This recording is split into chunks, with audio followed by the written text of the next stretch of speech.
सागर, दीपिका, आज से पहले मैंने इससे भद्दा मजाक कभी नहीं सुना।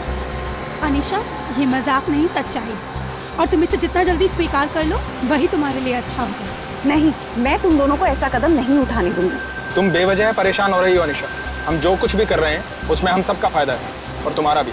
सागर, नुकसान और फायदे से पहले सही और गलत के बारे में भी सोचना चाहिए। बस अनीशा, ये नैतिक विज्ञान का लेक्चर देके हमें बोर करना बंद करो। और तुम्हारा ये लेक्चर सुन के हम लोग अपना फैसला नहीं बदलेंगे। देख लेना, तुम दोनों बहुत पछताओगे। ओ नो, ये गाड़ी तो हमारी तरफ आ रही है। अब क्या करें?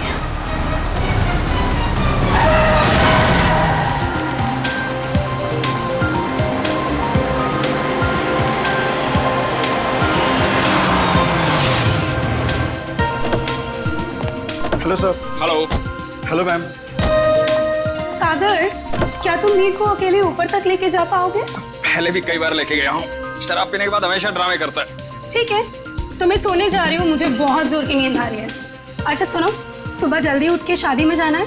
Okay, good night. Good night. सुबह जल्दी मिलते हैं। सुनो, जल्दी आना, हमेशा की तरह लेट मत करना। ओके। सर, आपकी कुछ मदद करें? एक व्हील चेयर ले आओ। व्हीलचेयर की क्या जरूरत है सर? हम दोनों इन्हें ऊपर ले जाते हैं। आपका कमरा नंबर 303 है ना? जितना बोला उतना करो ना। माफ करें सर, अभी लाए।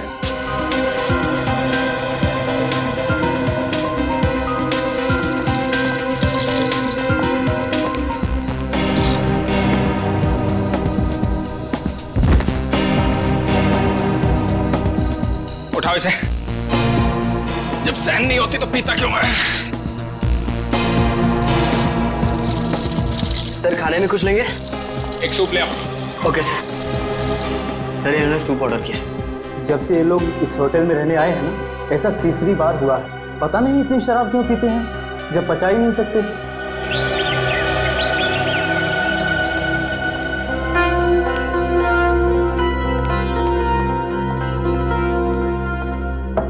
अगर साहब, मीर साहब, सर रूम सर्विस। साहब, क्या हुआ? दरवाजा नहीं खोले? नहीं, देखना दोपहर हो गई है, लगता है इन्हें रूम की सफाई नहीं करवानी है। हो सकता है शायद सो रहे होंगे। सो रहे होंगे अब तक? हाँ, मैंने सुबह फोन भी किया था नाश्ते के ऑर्डर के लिए, लेकिन उन्होंने फोन नहीं उठाया। और आज तो उनको किसी शादी में भी जाना था सुबह। शादी में भी जाना था और अब तक सो भी रहे हैं, मतलब जरूर कुछ गड़बड़ है। तुम यहीं रुको, मैं मैनेजर साहब को लेके आता हूँ। ठीक है। मैं दीपिका जी को।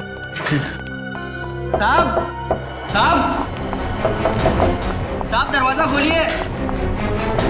देखिए मैडम, दोनों में से कोई भी दरवाजा नहीं खोल रहा है। सागर, सागर, दरवाजा खोलो। मीर, दरवाजा खोलो। सागर, हमें चिंता हो रही है, दरवाजा खोलो। मैम, मिस्टर मीर का तो समझ में आ रहा है, लेकिन सागर जी, वो तो कल रात नशे में भी नहीं थे। मैं फोन करती हूँ। फोन भी नहीं उठा रहे। मैम, अगर आप इजाजत है तो मैं मास्टर की से दरवाजा खोल सकता हूँ। हाँ प्लीज।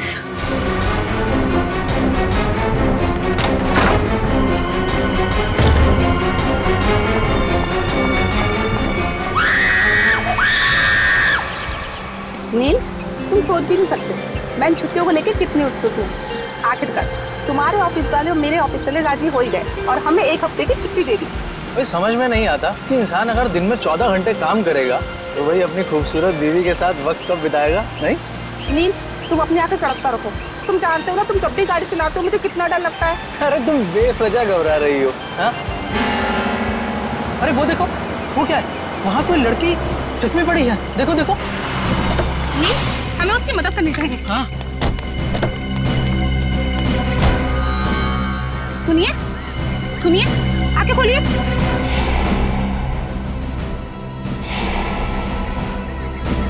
आप ठीक तो हैं? मैं पानी लेकर आता हूँ।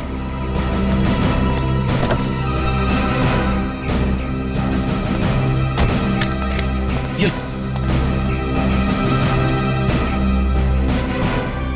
पानी पीजिए। आंखें खोलिए। सुनिए, आप ठीक तो हैं? सीआईडी?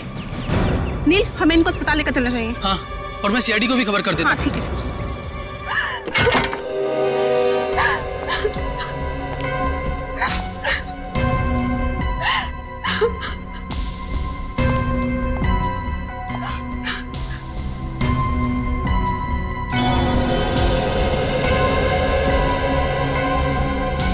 एसी भी ऑन है और खिड़की भी खुली है। आप लोगों में से किसी ने यहाँ किसी चीज को हाथ तो नहीं लगाया? नहीं सर, मैंने बस नब्ज देखी और आपको फोन करके बुला लिया। मुझे तो यकीन ही नहीं हो रहा है कि सागर और मीर नहीं है। कल रात तक तो अच्छे भले थे दोनों। जबरदस्त है।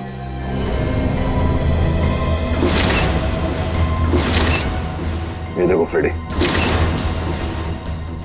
मीर का खून गला घोट के किया गया है। हाँ सर, गले पे लाल निशान साफ साफ दिख रहा है। निशान देख के लगता है कि नायलॉन के रस्सी से गला घोटा गया इसका।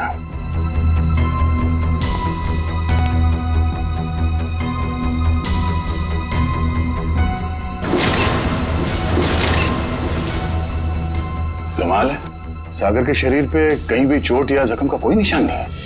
सर, हो सकता है कि सिर्फ मीर का खून हुआ हो और सागर अपने आप मर गया हो, दिल का दौरा पड़ने की वजह से या फिर और कोई बीमारी की वजह से।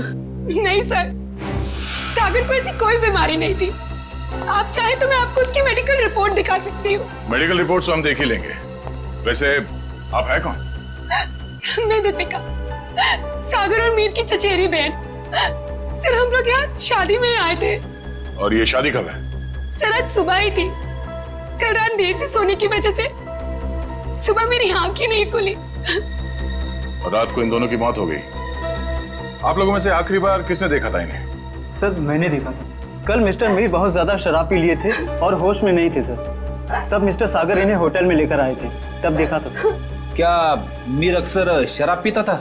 हाँ सर, मीर बहुत ज्यादा शराब पीता था और शराब इससे बर्दाश्त नहीं होती थी।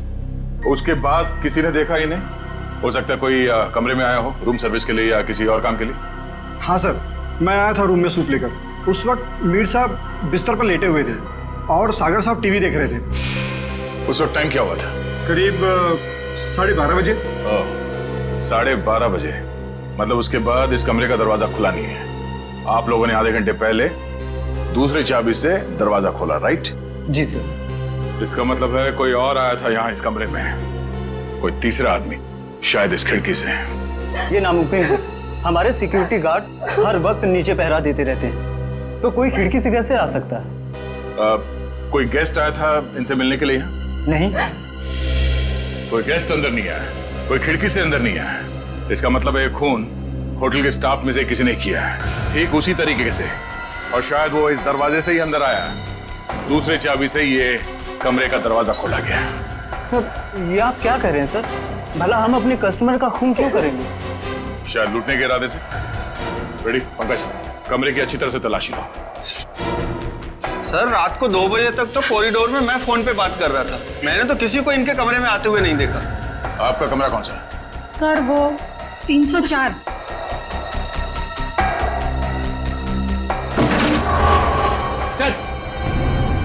सर, इस ड्रॉर में पैसे मिले सर।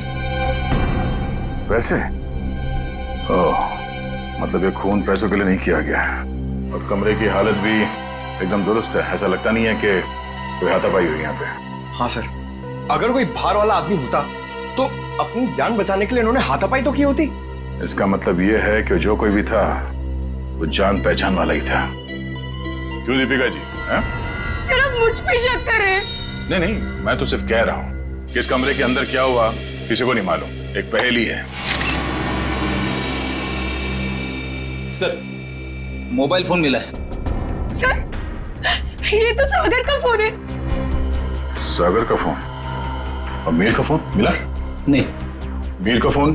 सर, पता नहीं कहाँ है। कोई बात नहीं, हम पता लगा लेंगे। बड़ी पंकज, आसपास दूसरे कमरों की भी तलाशी लो और यहाँ पे जितने उंगलियों के निशान मिलते हैं सब उठा लो। हेलो, हाँ, क्या? कहाँ पे? एक्सक्यूज मी, ये वार्ड नंबर 3 का है? उस तरफ। इस तरफ। आप लोग सीआईडी से हैं? जी हाँ, नील आप ही हैं? जी। आप ही ने हमारे सीनियर इंस्पेक्टर मिस्टर दया को फोन किया था, एक मरीज को हमारी जरूरत है। हाँ सर, वो एक लड़की है, वो मुझे और मेरी पत्नी को मरुआ रोड पे एक खाई के पास घायल अवस्था में मिली थी। घायल अवस्था में? जी हाँ सर, ऐसा लगता है जैसे किसी ने उन्हें जानबूझकर खाई में फेंक दिया था। मुझे देख सकते हैं कहाँ है वो? हाँ, आइए सर। प्लीज। रेखा, ये लोग सीआईडी से हैं। अच्छा ये बताइए कि इनके पास से आप लोगों को कुछ मिला क्या? जी सर, सर इनके पास से हमें ये लाइसेंस मिला है। और सर ये मोबाइल भी मिला है। अनीशा, सर हमने सोचा कि इनके घर वालों को फोन करके खबर कर दें, तो हमने इन्हीं के फोन से कुछ लोगों को फोन किया, लेकिन किसी ने भी फोन नहीं उठाया। किसी ने भी फोन नहीं उठाया? हाँ सर। दीपिका, सागर, मीर। अरे सर, ये तो वही लोग हैं। इन सबको फोन किया था तुमने? जी हाँ सर, इनके फोन लिस्ट में इनकी सबसे ज्यादा बात इन्हीं लोगों से हुई थी, इसलिए। ठीक है, इनकी जान बचाने का बहुत बहुत शुक्रिया। आप लोगों की जरूरत पड़ेगी तो हम आपको इन्फॉर्म करेंगे। फिलहाल आप लोग जा सकते हैं। Thank you. डॉक्टर साहब, अब इनकी तबीयत कैसी है? सर इन्हें मामूली चोटें लगी है, पर सदमे की वजह से ये बेहोश हो गई थी। अब ये ठीक है। इनसे बात तो कर सकते हैं ना? जी सर। अनीशा जी आंखें खोलिए। देखिए ये सीआईडी वाले आपसे कुछ बात करना चाहते हैं। देखिए अनीशा जी, आप घबराइए मत। आप ये बताइए कि आपके साथ क्या हुआ था, और ये दीपिका, मीर और सागर आपके लगते क्या हैं? वो मेरे चचेरे भाई बहन हैं, पर उन्होंने उसके साथ क्या किया? किसके साथ? मीर के साथ। देखिए अनीशा जी, मीर की मौत हो चुकी है और साथ ही साथ सागर की भी। क्या? हे भगवान, मुझे पहले ही लग रहा था जैसे कुछ गलत होने वाला है। अनीशा जी, आप क्या कहना चाहती हैं? प्लीज साफ साफ कहिए। हमारे एक रिश्तेदार की शादी होने वाली थी। कल रात हम चारों उसी के संगीत के फंक्शन से वापस लौट रहे थे, तभी मरुआ रोड पे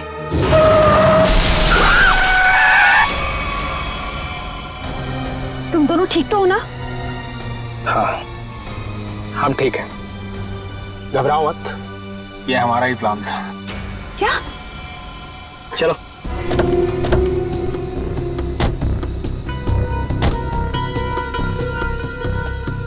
मीर का मोबाइल फोन रास्ते में कहीं फेंक देना, और ध्यान रहे जब तक हमें हमारा पैसा ना मिल जाए, मीर बेहोश ही रहना चाहिए। ये लो नया सिम कार्ड। मीर के परिवार वालों से फिरौती की मांग इसी नंबर से करनी है। और हाँ, हमें फोन मत करना, वक्त आने पर हम लोग खुद कांटेक्ट करेंगे। नहीं, मैं तुम दोनों को ऐसा कुछ नहीं करने दूंगी। मीर हमारा चचेरा भाई है। अनीशा, तुम हमारे प्लान में दखल अंदाजी मत करो, वरना क्या? मीर को हम बाद में खुद देख लेंगे, पहले तुम इसको ठिकाने लगो। चलो। ये क्या कर रही हो तुम मेरे साथ? दीपिका, तुम मेरे साथ ऐसा कैसे कर सकती हो? दीपिका और सागर पैसों के लिए कुछ भी कर सकते हैं। छोड़ो मुझे। ओह, तो मतलब दीपिका और सागर अपने चचेरे भाई मीर को अगवा करना चाहते थे? हाँ सर, अगर ये बात मुझे पहले पता होती कि उनके दिमाग में ऐसी कोई खिचड़ी पक रही है, तो मैं मीर को पहले ही सावधान कर देती। लेकिन मैं भी फंस गई बेवजह उनके प्लान में, और जब मैंने उनका साथ देने से इनकार कर दिया, तो उन्होंने मुझे चलती गाड़ी से नीचे खाई में फेंक दिया। क्या जमाना आ गया है? रिश्तेदार एक दूसरे के साथ ऐसी घिनौनी हरकत कर सकते हैं? वो तो अच्छा हुआ, वहाँ एक पेड़ की वजह से मैं खाई में नीचे गिरते गिरते बच गई, वरना मैं भी मीर के साथ मारी जाती। मगर सागर की मौत कैसे हुई? इसी का पता हम भी लगा रहे हैं। सर, लगता है दीपिका इस पूरे जुर्म में मिली हुई है। उसी ने होटल के कमरे में जाके दोनों को मार दिया। वही तो, तभी तो उसने हमें अनीशा जी के बारे में भी नहीं बताया। लेकिन वो मीर को मारेंगे क्यों? वो तो सिर्फ उससे पैसे चाहते थे। तभी तो वहां पे उन्होंने कुछ गुंडों को भी बुलाया था, जिससे कि मीर को पता ना चल पाए कि उसे अगवा किया किसने। हो सकता है सागर और दीपिका के बीच में पैसे के बंटवारे को लेके लड़ाई झगड़ा हो, और इसीलिए वो लोग अपने प्लान में कामयाब नहीं हो सके।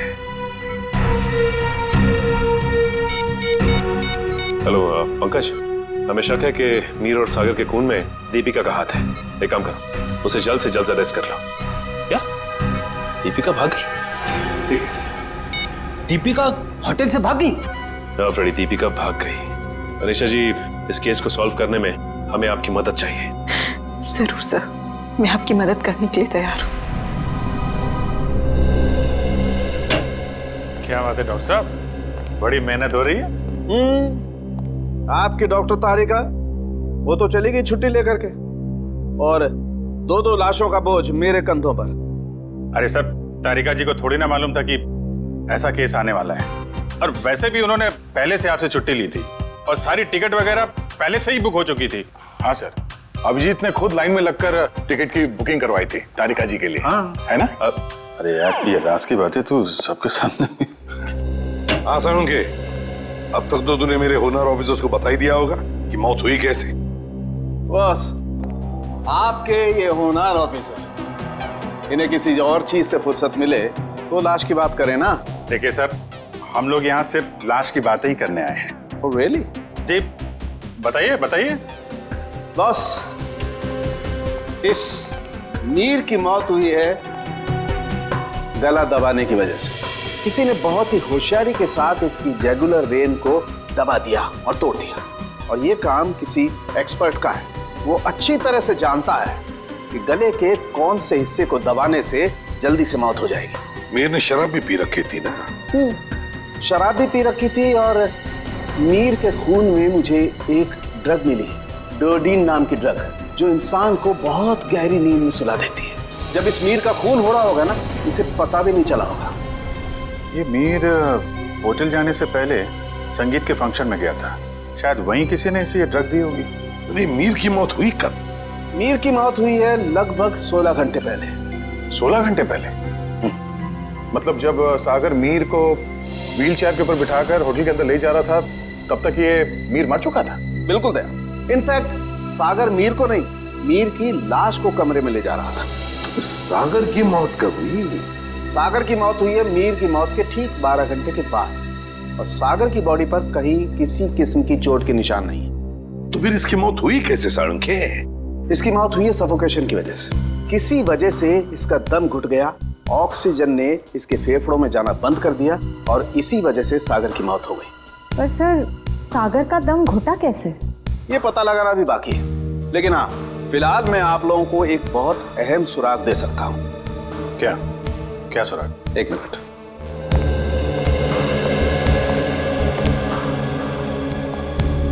बस ये मीर के कपड़ों के रेशे, और इस पेट्री डिश में सागर के कपड़ों के रेशे। ये कैसा सुराग है डॉक्टर? मेरी तो कुछ समझ में नहीं आ रहा है। बेटा, पहले बड़ों की बात अच्छी तरह से सुन लेनी चाहिए, फिर समझ में आएगा। हाँ, बस मीर के कपड़ों के रेशे मुझे सागर के कपड़ों के पीछे के हिस्से पर मिले, और सागर के कपड़े के रेशे मुझे मीर के कपड़े के आगे के हिस्से पर मिले। क्या क्या क्या क्या? मीर की शर्ट के रेशे सागर की शर्ट की पीठ की तरफ, और सागर की शर्ट के रेशे मीर की शर्ट पे आगे की तरफ। आप हमें सुराग दे रहे हैं या हमारी उलझनों को और बड़ा कर रहे हैं? अभिजीत, हर बंद ताले को खुलने के बाद एक नए सुराग का दरवाजा खुलता है। फिलहाल इस ताले की चाबी ढूंढनी है। ये पता लगाना है कि इन दोनों के कपड़ों के रेशे एक दूसरे के कपड़ों पर आए तो आए कैसे। पता लगा लेंगे साळुंखे। जब तूने इतना सब पता लगा लिया है तो फिर इसके आगे का हम पता लगा ही लेंगे। सर, उस दीपिका का कुछ पता नहीं चल रहा है सर। वो ना तो अपने घर गई, ना कोई सहेली के पास, और तो और सर, उसने अपना फोन होटल के बाहर ही कहीं फेंक दिया ताकि हम लोग उसका पीछा ना कर सके। इसका एक ही मतलब हो सकता है कि दीपिका का कोई ना कोई संबंध जरूर है मीर के खून के साथ, इसीलिए तो वो गायब हो गई। सर, अगर ऐसी बात है तो दीपिका को पहले ही गायब हो जाना चाहिए था। वो हमसे मिली क्यों? शायद उसे ये पता नहीं था कि सागर की भी मौत हो जाएगी, और जैसे सागर की मौत होगी सारी बाजी पलट गई। और फिर अनीशा ने भी तो ये कहा था ना। हाँ सर, अनीशा को भी मालूम नहीं है दीपिका कहाँ जा सकती है, और मीर को संगीत समारोह में ड्रग किसने दिया ये भी वो नहीं जानती। सो लगता है सागर और दीपिका के मिली भगत में ये बेचारी अनीशा बेवजह फंस गई है। सर, सर, सागर के फोन रिकॉर्ड्स मिल गए, लेकिन रिकॉर्ड्स में एक बहुत अजीब बात है। क्या? सर, यही कि कल रात से लेकर आज सुबह 6 बजे तक सागर को मीर के नंबर से कॉल्स आए। मीर? ये कैसे हो सकता है सर? मीर तो मर चुका है, फिर उसका नंबर कौन यूज कर रहा है? सीधी बात है, अगर मीर मर चुका है तो फिर उसका फोन कौन इस्तेमाल कर सकता है? वो खून ही इस्तेमाल कर सकता है ना सागर को फोन करने के लिए। तभी मीर का फोन मिला नहीं हमें होटल के कमरे में से। शायद ये फोन दीपिका के पास ही है सर। ये देखो, सागर की मौत के कुछ ही मिनट पहले उसे एक अनजान नंबर से फोन आया था। अनजान नंबर से। अनजान नंबर? सर, फिर तो सागर की मौत का और इस अनजान नंबर वाले का कुछ ना कुछ संबंध तो है। पता लगाना पड़ेगा इन दोनों फोन्स के बारे में, मीर का फोन नंबर और फिर इस अनजान नंबर के बारे में।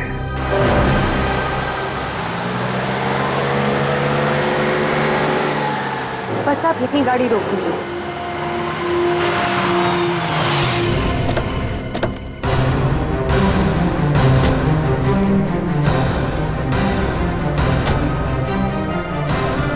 हाँ निशा, क्या ये वही जगह है? हाँ सर, ये वही जगह है जहाँ गुंडों ने हमारी गाड़ी रोकी थी और फिर मुझे दूसरी गाड़ी में डाल दिया खाई में फेंकने के लिए। और दीपिका और सागर उस दिशा में चले गए थे।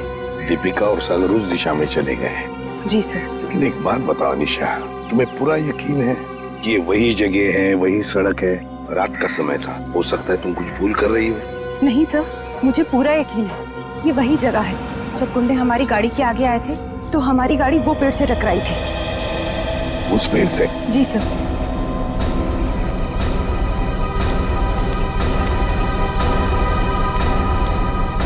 सर, यहाँ पे गाड़ी के टायर के निशान भी हैं। हाँ, जैसे ब्रेक लगा है। सर, हाँ, यहाँ पे दूसरी गाड़ी भी थी, उसके टायर के भी निशान है यहाँ पे। हाँ, है तो सही, दूसरी गाड़ी के ही निशान है।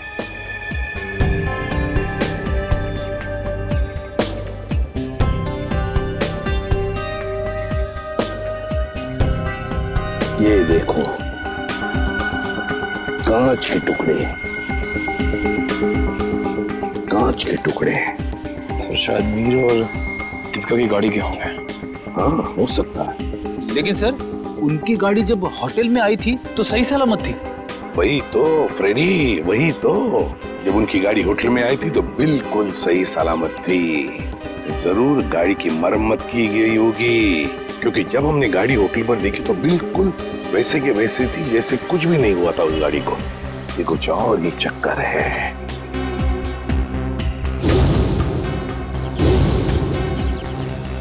गोली? निखिल, फोर्सेप देना।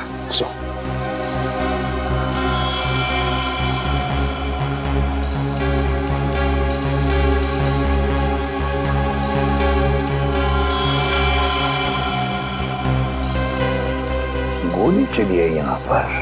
अनीशा, जब गुंडों के साथ मुठभेड़ हुई तब क्या किसी ने गोली चलाई थी या गोली चली थी? नहीं सर, मेरे सामने तो नहीं चलाई, पर हो सकता है मेरे जाने के बाद चली हो। तुम्हारे जाने के बाद? अनीशा के जाने के बाद गोली चली थी?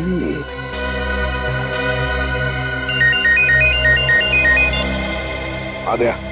अच्छा, सागर को मिहिर के फोन से जो फोन आया था वो कहां से आया था उसका पता चल गया है? हम जहां पर खड़े वहां से 15 किलोमीटर दूरी पर है, कोई ढाबा है। एक काम करो, डिटेल लोकेशन का एमएमएस भेज देना या एसएमएस भेज देना, ठीक है? Great work. सिस्टर, आप अनीशा को हॉस्पिटल ले जाना। निखिल, फोन करके दूसरी गाड़ी का इंतजाम करो। ढाबा।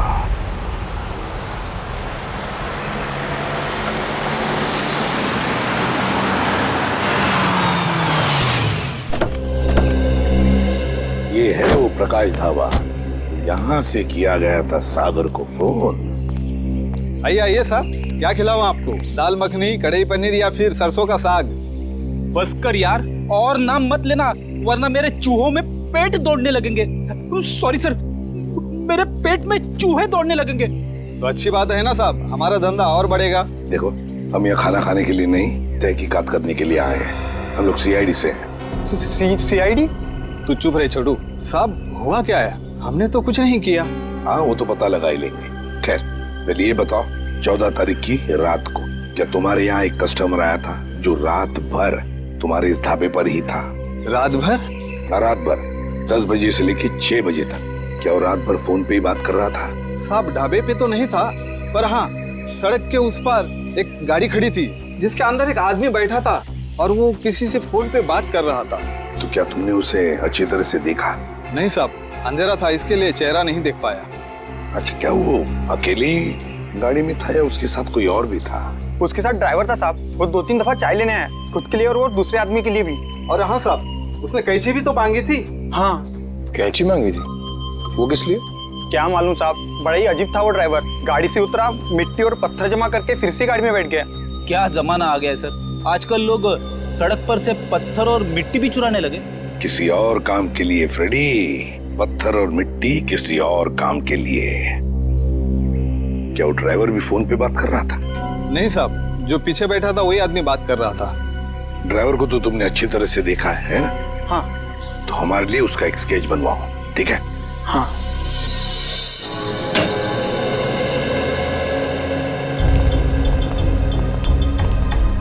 ये है वो उलझी हुई पहली डॉट साहब। मीर की लाश यहाँ पड़ी थी, सागर की वहाँ। मीर की मौत 7:30 बजे हुई थी और सागर की उसके 12 घंटे के बाद, है ना? और मीर की मौत की वजह है नायलॉन की रस्सी से गला दबाना, सागर की मौत की वजह है दम घुटना। पर अभिजीत, कमरे में कोई तीसरा आदमी था नहीं, क्योंकि कमरे का दरवाजा अंदर से बंद था। सर, इस केस में सबसे अजीब बात तो यह है कि सागर ने मीर की लाश के साथ 12 घंटे क्यों गुजारे? और सर, मीर का खून सागर ने किया होता तो वो लाश को वापस होटल में लाने का खतरा क्यों उठाता? अक्सर खूनी खून करने के बाद लाश को किसी सुनसान जगह फेंक देता है। तुम दोनों के सवालों का जवाब इस चलते हुए एसी और इस खुली हुई खिड़की के बीच छुपा हुआ है, जो दया को क्राइम सीन पे दिखा था। सर, ये भी तो हो सकता है कि सागर का दम घुट रहा हो और उसने खिड़की खोल दी हो ताकि खुली हवा में सांस ले सके। नहीं सचिन, बात इतनी आसान नहीं। मैंने बताया था ना आप लोगों को कि मुझे मीर की कमीज पर सागर की शर्ट के रेशे और सागर की शर्ट पर मीर की कमीज के रेशे मिले। दोनों की कमीजों पर एक दूसरे के कपड़े के रेशे हैं। Yes sir. सर, ये दोनों की कमीज पे एक दूसरे का धागा मिलना, चलते हुए एसी के बाद भी खिड़की का खुला हुआ होना, ये एक ही बात की तरफ इशारा कर रहे हैं। और वो क्या है? कि सागर ने मीर की लाश को दोबारा यहाँ लाने का खतरा इसलिए उठाया ताकि वो मीर की मौत को हादसा या फिर खुदकुशी का रूप दे सके। यानी सर, सागर ने पहले लाश को उठाया और फिर खिड़की से बाहर फेंकने की कोशिश की। एग्जैक्टली। उसने सोचा होगा कि सबसे कह दूंगा कि शराब के नशे में मीर खिड़की के नीचे गिर गया, लेकिन इसके पहले कि वो अपने प्लान में कामयाब हो पाता, उसकी मौत हो। हाँ सर, ये गुत्थी आधी तो सुलझ गई, लेकिन एक बात समझ में नहीं आई कि इस कमरे में सागर और मीर के अलावा कोई भी नहीं था, तो फिर सागर की मौत अचानक कैसे हो गई? सचिन, उसकी मौत का राज उस अनजान फोन कॉल में छुपा हुआ है जो उसे सुबह सुबह आया था। हाँ पंकज, अनजान कॉल का पता चल चुका है कहाँ से की गई थी? Very good. कौन सी जगह? झूला tower. Okay okay okay okay, thank you very much Pankaj, thank you ji. झूला टावर तो वो रही बिल्कुल सामने, जो अभी तक पूरी बनी भी नहीं है। या डॉक्टर साहब, सर आप यहाँ देखिए, तब तक हम लोग झूला टावर का चक्कर मार के आते हैं, देखते हैं वहां पे क्या हुआ था।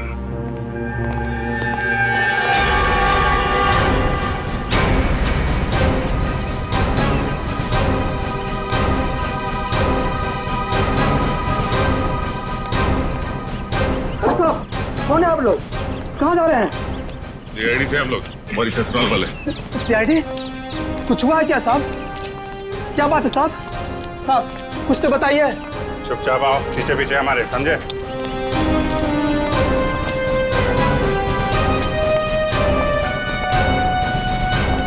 ये देखो, यहाँ से कमरा नंबर 303 बिल्कुल साफ साफ दिख रहा है।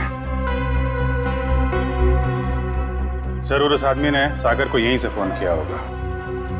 परसों रात तुम ही ड्यूटी पे थे यहाँ पे? हाँ साहब, मैं तो हर रात यहाँ ड्यूटी पर ही रहता हूँ। तो जरा ठीक से याद करके बताओ, परसों रात यहाँ पे कोई अजनबी आया था इस बिल्डिंग में? साहब कुछ कॉलेज के बच्चे थे, कह रहे थे किसी पिक्चर की शूटिंग करनी है। पिक्चर की शूटिंग? कौन सी पिक्चर, क्या बताया उन लोगों ने? उन्होंने कहा तो छोटी सी पिक्चर की शूटिंग करनी है कॉलेज के एग्जाम के लिए। उन्होंने मुझे 15,000 रुपये दिए और तुमने उन्हें अनुमति दे दी यहाँ शूट करने की? जी, मुझे लगा मेरी और मेरे बच्चों की मदद भी हो जाएगी। और खूनी की भी। खूनी? हाँ खूनी। तुम ही बताओ, उन लोगों का नाम नंबर कुछ है तुम्हारे पास? नहीं साहब। अच्छा ये बताओ कि वो बच्चे आए कैसे? साहब वो लोग नीले रंग की गाड़ी में आए थे। नीली गाड़ी? गाड़ी का नंबर क्या? गाड़ी का नंबर याद नहीं, बहुत अंधेरा था। अच्छी चौकीदारी कर रहे हो। उनका नाम पता तक नहीं लिया तुमने, सिर्फ गाड़ी का रंग याद है बस। गलती हो गई साहब। पर हाँ साहब, एक बात है जो शायद आपको कुछ काम आ जाए। क्या बात? साहब वो लोग उस कैमरे की बात कर रहे थे जो आपने साथ लेकर के आए थे। कह रहे थे महंगा है, संभाल के रखना, भाड़ा देना है। भाड़े का कैमरा? तो श्रेया और पंकज लगे हुए हैं कि स्टूडेंट्स ने फिल्म का कैमरा कहां से किराए पे लिया था। गुड। और दया, ड्राइवर का स्केच बन गया? हाँ सर, वो स्केच हमने सभी एम्प्लॉयमेंट एजेंसी में भेज दी है। बहुत जल्द उसकी पहचान हमारे सामने होगी। तू यहाँ? हाँ यार, लैब में बैठा बैठा बोर हो रहा था। मैंने सोचा आप लोगों के साथ ब्यूरो में चल के चाय पी लेता हूँ। अरे चाय तो हम आपको जरूर पिलाएंगे डॉक्टर साहब, लेकिन ऐसा कौन सा सबूत हाथ लग गया है जो आप भागे भागे यहाँ चले आए? सुराग हाथ में तो नहीं लगाया अभिजीत, लेकिन लगने वाला है। ये देखो, ये चार्ट देख रहे हो? ये तो कोई कैलकुलेशन चार्ट लगता है। किस चीज का चार्ट है ये? बॉस, ये मीर और सागर की मौत का कैलकुलेशन चार्ट है। अगर मेरी कैलकुलेशन सही निकल गई ना, तो इस सागर के दम घुटने का राज यूं पता चल जाएगा, यूं। सर आइए। सर, ये मिस्टर सोहन है। उन कॉलेज स्टूडेंट्स को कैमरा किराए पे इन्होंने ही दिया था। कौन से कॉलेज के स्टूडेंट्स थे वो? Sir, QR institute of medical science and research centre. ये मेडिकल कॉलेज के बच्चों को फिल्म मेकिंग में कहाँ से इंटरेस्ट होने लगा? कितने लोग आए थे? सर, 4 स्टूडेंट्स थे। 4 लोग? तो उनमें से किसी ने तो अपना नाम बताया होगा। हाँ सर, एक लड़के ने अपना नाम और नंबर दिया था। क्या नाम है उसका? सुनील। सर, नंबर बंद आ रहा है उसका। रास्ते भर ट्राई कर रहा था मैं। जरूर इस मेडिकल स्टूडेंट में से कोई है जो इन दोनों पर नजर रख रहा था, मीर और सागर पर। हाँ सर, और सुबह जिस प्राइवेट नंबर से सागर को फोन आया था, वो भी इनमें से किसी ने किया होगा। बस इस मेडिकल कॉलेज में जाकर इन स्टूडेंट्स से मिलो, जरूर कोई ना कोई सुराग तो मिलेगा ही मिलेगा। हेलो, ड्राइवर का पता चल गया? कहाँ रहता है वो?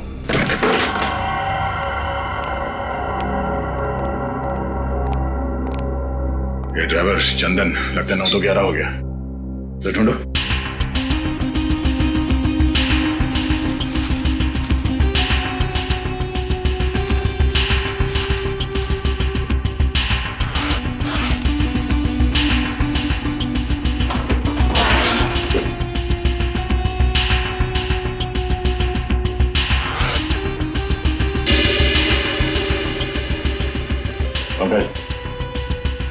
पैसों का बैग तो यहीं पे है।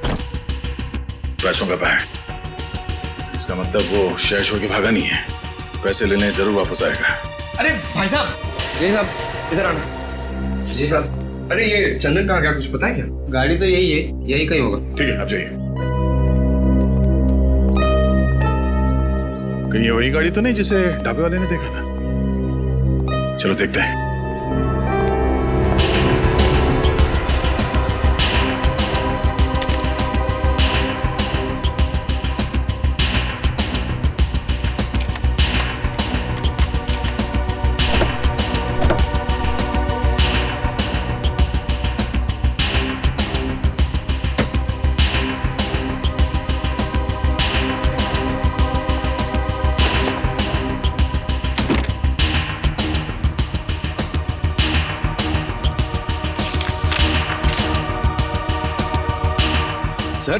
सर, ये गाड़ी दीपिका की है। ये देखिए पेपर। दीपिका की गाड़ी? और ये देखो, पत्थर पे सूखा हुआ खून। शायद ये वही कंकड़ पत्थर है जिन्हें ड्राइवर ढाबे के पास इकट्ठा कर रहा था।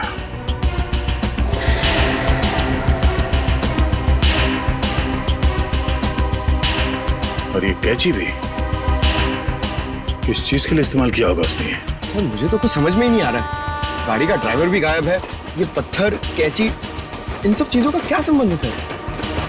पंकज, वो भी पता चल जाएगा कि जो कोई भी इस गाड़ी के पिछले सीट में बैठा था, वही पूरी रात मीर के फोन के जरिए सागर से बात कर रहा था। और अब ये सूखा हुआ खून बहुत जल्द हमें उसकी असली पहचान बता देगा। करण, तू 2 दिन से क्लास क्यों नहीं आ रहा? प्रोफेसर अमन बहुत नाराज हो रहे थे। क्या करूं यार, बुखार उतर ही नहीं रहा। लगता है मुझे फ्लू हो गया। बुखार? इसका माथा तो बिल्कुल ठंडा है। सर, तुम चारों ने अपने आप को बहुत बड़ी मुसीबत में डाल लिया है। कैसी मुसीबत सर? का जवाब मैं नहीं, सीआईडी देगी। सीआईडी?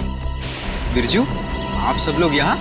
बहुत बड़ी भूल है जो तुम लोग को शूटिंग करने दी। सीआईडी के चक्कर में फंस गया मैं। लेकिन सीआईडी क्यों? शूटिंग करना कोई गैर कानूनी काम थोड़ी है। शूटिंग करना गैर कानूनी नहीं है, लेकिन खूनी की मदद करना गैर कानूनी है और इसके लिए तुम सबको जेल हो सकती है, समझे? सर खून? हमने किसी खूनी की मदद नहीं की सर। जिस वक्त तुम लोग बिल्डिंग में शूटिंग कर रहे थे उसी वक्त बिल्डिंग के सामने वाले होटल रॉयल मून में एक जुर्म को अंजाम दिया जा रहा था और इस काम में तुम में से किसी ने खूनी की मदद की है। नहीं सर, हम ऐसा क्यों करेंगे? हम स्टूडेंट्स हैं, हम डॉक्टरी की पढ़ाई कर रहे हैं और ऐसा कुछ करके हम हमारा भविष्य अंधकार में क्यों डालेंगे? इसका पता तो अभी चल जाएगा। अच्छा ये बताओ कि जिस वक्त शूटिंग चल रही थी तुम में से कोई कुछ वक्त के लिए बाहर गया था क्या? हाँ सर, करण गया था ऊपर वाले फ्लोर पे अपनी डायलॉग याद करने के लिए। यार अंकित, मुझे क्यों फंसा रहा है? यार मैं तुझे फंसा नहीं रहा हूँ, सिर्फ सच बता रहा हूँ। तो अपना हैंडी कैम भी लेकर गया था अपना परफॉर्मेंस रिकॉर्ड करने के लिए। हाँ सर, हैंडी कैम लेकर गया था, लेकिन जब वो वापस आया उसमें कोई वीडियो नहीं था। यार वो गलती से डिलीट हो गया था। देखो करण, झूठ मत बोलो, क्योंकि एक झूठ को छुपाने के लिए तुम 100 झूठ बोलोगे, लेकिन ये तुम सीआईडी के सामने नहीं कर सकते, समझे? इसलिए तुम्हारी भलाई इसी में है कि सब कुछ सच सच बताओ। बोलो। ये ठीक कह रहे हैं, जो कुछ भी हुआ है करण सच सच बता दो। सर मुझे डर था कि मेरी अटेंडेंस कम होने की वजह से मैं एग्जाम में फेल हो जाऊंगा। तभी अचानक मुझे किसी ने एक दिन चिट्ठी भेजी और साथ में एक सिम कार्ड भी। उस चिट्ठी में लिखा था कि उस होटल के कमरे में जो भी कुछ हो रहा है उसकी लाइव फीड रिकॉर्ड करके मैं उसे दूं और साथ में उसे फोन भी करूं, तो वो मुझे फेल होने से बचा लेगा। तो सर मैंने वैसा ही किया। मतलब अगर तुम उस जुर्म का आंखों देखा हाल भेजते और उस आदमी को यानी कि सागर को फोन करते तो तुम परीक्षा में पास हो जाते? जी सर। तुम्हारे साथ बहुत गलत हुआ है, किसी ने तुम्हारे साथ गंदा मजाक किया है और तुम उसके बहकावे में आ गए। वो खत जिसने लिखा था वो तो बच नहीं पाएगा। वैसे इस लेटर में और क्या लिखा था? उस चिट्ठी में लिखा था कि जैसे ही सागर उस आदमी को खिड़की तक लाए तो मैं सागर को फोन करूं और 5 बार घंटी बजते ही मैं वहां से चला जाऊं। तुम ऐसा कैसे कर सकते हो करण? पास होने के लिए तुम किसी की खून करने में मदद करो? शर्मनाक है ये, शर्मनाक। यार मैं इस बात के लिए पहले से ही शर्मिंदा हूँ। तुम्हें इस बात की शर्मिंदगी होनी भी चाहिए, समझे? अच्छा फिर फोन करने के बाद क्या हुआ? सागर ने मेरा फोन उठाया नहीं, बस वो अचानक वहीं खड़ा रहा। मैंने फोन किया, 5 बार घंटी बजी, उसके बाद फोन काटकर मैं वहां से चला गया। ठीक है, देखो ये सारी बात हम लोगों के बीच में ही रहे, क्योंकि मैं नहीं चाहता कि अगर खूनी हमारे आसपास है तो उसे इस बात की भनक भी लगे। मैं समझ सकता हूँ सर। और करण तुम्हें हमारे साथ चलना होगा होटल रॉयल मून में जहाँ क्राइम हुआ है। करण अब बताओ, सागर और मीर एग्जैक्टली कहाँ पे खड़े हुए थे? यहाँ पर सर। मीर सागर के कंधों पर झूल रहा था। और तुमने सुबह 6 बजे के करीब उनको फोन किया? जी सर। करण ये समझो कि तुम सागर हो और इंस्पेक्टर सचिन मीर है। ठीक से याद करके बताओ कि सागर ने मीर को कैसे उठा रखा? आप अपनी बाजू यहाँ पर रखिए। कैसे? यस सर, और अपनी मुट्ठी बंद कर लीजिए। लो बंद किया? जी। ओह, तो इसका मतलब मीर के हाथ सागर के कंधों पे नहीं बल्कि गर्दन के पास थे। जी सर। इस तरह से? जी। और फिर तुम्हारे फोन करने के बाद क्या हुआ? मुझे कहा गया था कि फोन का रिंग 5 बार बजने के बाद तुम वहां से चले जाना। फोन तो बजा पर फोन सागर ने उठाया नहीं। उठाता कैसे भैया? उस वक्त तो मीर सागर का खून कर रहा था। मीर सागर का खून कर रहा था? सर ये कैसे मुमकिन है? मीर तो खुद एक लाश था। तो तुमसे किसने कहा श्रेया की लाश खून नहीं कर सकती? सालुंके साहब आप भी फ्रेडी की तरह। 1 मिनट सचिन, मैं कोई आत्मा की बात नहीं कर रहा हूँ, मैं साइंस की बात कर रहा हूँ। मैं रिगर मोर्टिस की बात कर रहा हूँ। याद है अभिजीत, कुछ सालों पहले भी ऐसा ही केस हुआ था। तुम पूछना अपने एसीपी साहब से, उस केस में एक लाश ने एक आदमी को गोली मारी थी।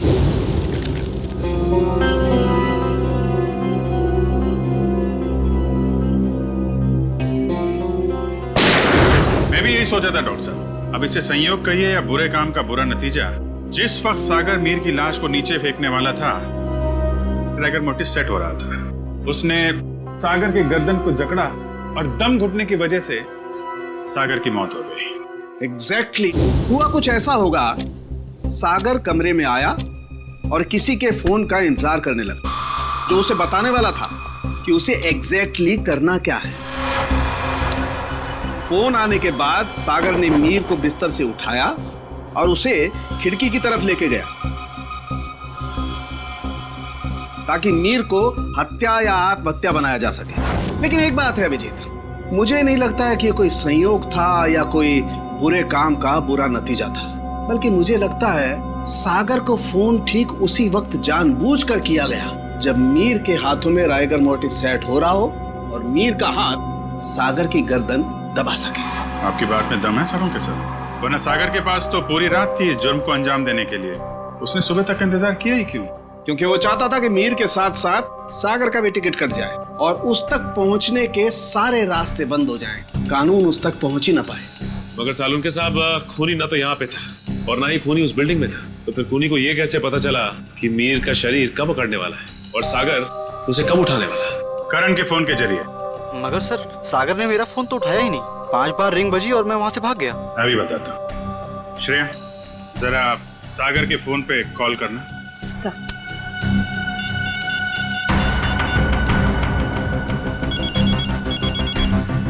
ठीक है। सचिन, अब जरा तुम कॉल करना।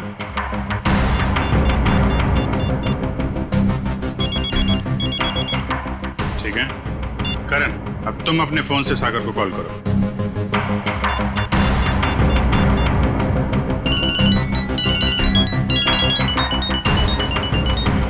ये क्या सर, मेरे फोन करने पर अलग तरह की रिंग बजी? जी हाँ, बिल्कुल अलग तरीके की रिंग। एक ऐसी रिंग जिसने सागर को सम्मोहित कर दिया, हिप्नोटाइज।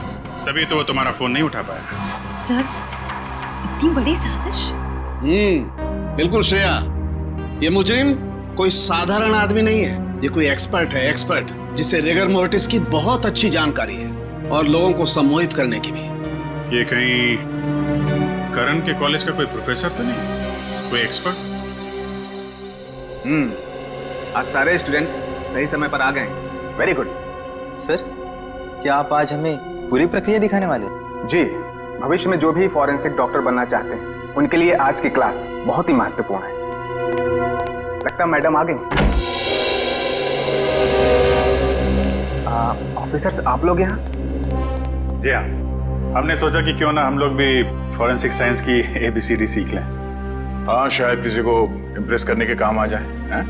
क्यों अभी जी? वैसे प्रोफेसर रमन, आज बच्चों को क्या पढ़ाया जा रहा है? सर, आज रिगर मोर्टिस की क्लास है। ओह, रिगर मोर्टिस। जी सर। यानी लाश की अकड़न के विभिन्न स्तर विद्यार्थियों को सिखाए जाएंगे, हैं? जी सर, इसलिए हमने खास तौर पर इस विषय के विशेषज्ञ को बुलाया है। अच्छा, कौन है ये विशेषज्ञ, ये एक्सपर्ट? जरा हमारी भी मुलाकात करवा दीजिए इनसे।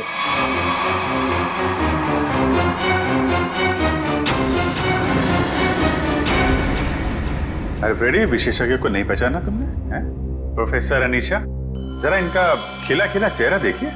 ऐसी मुस्कान है इनके चेहरे पे जैसे मुजरिमों को तब होती है जब उन्हें गलतफहमी हो जाती है कि वो CID से बच गया। क्यों? ये कैसी बातें कर रहे हैं आप? वैसे खून की प्लानिंग तो वाकई बहुत सोच समझ के की थी आपने, मगर एक गलती कर दी। CID को हल्के में आंक लिया। क्या बकवास कर रहे हैं आप लोग? मैंने कोई खून नहीं किया है, मैं तो खुद घायल हूँ। उन्होंने मुझे खाई में फेंक दिया था। क्या भूल गए हैं आप लोग? हम कुछ नहीं भूले, शायद आपकी याददाश्त कमजोर है। क्या मतलब? मतलब यह कि आपको खाई में फेंका नहीं गया था, आप खुद उतरी थी वहां पे। आपके शरीर पे ये जो जख्म है, चोट के निशान है, ये खुद आपने बनाए हैं। क्या सबूत है ये निशान मैंने बनाए हैं? वैसे हम जानते हैं कि फॉरेंसिक डॉक्टर होने का फायदा उठाकर आपने इस केस में ज्यादा सुराग नहीं छोड़े, पर उस कार को साफ करना भूल गई आप। पत्थर पे जो खून मिला है और कैंची पे जो उंगलियों के निशान है, वो आपके हैं अनीशा जी।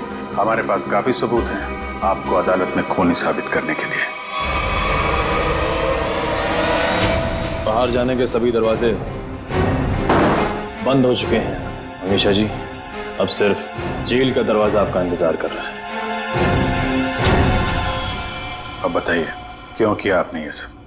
दीपिका और सागर ने प्लान बनाया था, मीर को किडनैप कर लेंगे और बदले में उसके ट्रस्ट से ढेर सारा पैसा मांगेंगे। उन्हें नहीं पता था कि मुझे उनके प्लान के बारे में सब कुछ पता लग गया है और बदले में उनके खिलाफ मैं एक और प्लान बना रही थी जो उनके प्लान से कई ज्यादा खतरनाक था।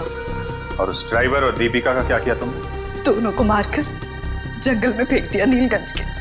शर्म आनी चाहिए तुम्हें। एक फॉरेंसिक डॉक्टर का फर्ज होता है कि वो समाज से जुर्म को मिटाने में कानून का साथ दे, खूनियों को पकड़ने में मदद करे, लेकिन तुमने अपनी शिक्षा का गलत इस्तेमाल किया है। खुद एक अपराधी बन गए। ऐसे घिनौने अपराध की सिर्फ एक ही सजा है, फांसी।